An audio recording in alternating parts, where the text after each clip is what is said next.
a gigantic betrayal on a historic and colossal scale, accompanied by the most appalling impotence.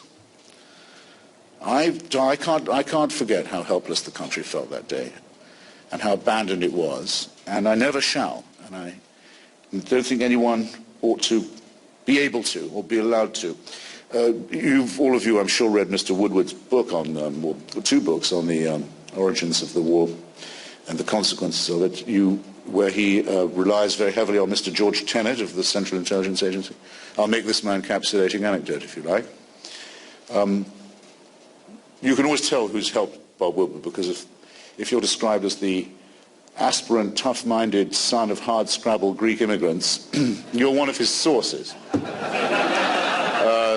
That's the case with George Tenet in this case, and there are other reasons why he gets good treatment and why his quotations are put in quotation marks. Quite a rare privilege from Woodwardiana. Well, we know what the first remark made by the director of our Central Intelligence was in the immediate post-9/11 epoch, the first few seconds of it actually, because we know what he said when the men ran in to tell him, Mr. Director, you better leave this meeting with Senator Boren.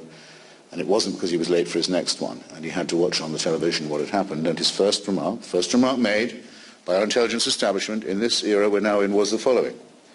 Gee, said Mr. Tenet, I hope it's nothing to do with those guys in the flight schools in the Midwest. Does this man deserve a Medal of Freedom, do you think, on his retirement? Should he not rather have been impeached? Should he not have at least been dismissed? Should he not, in fact, probably have been prosecuted for criminal negligence? No, because it must not be admitted.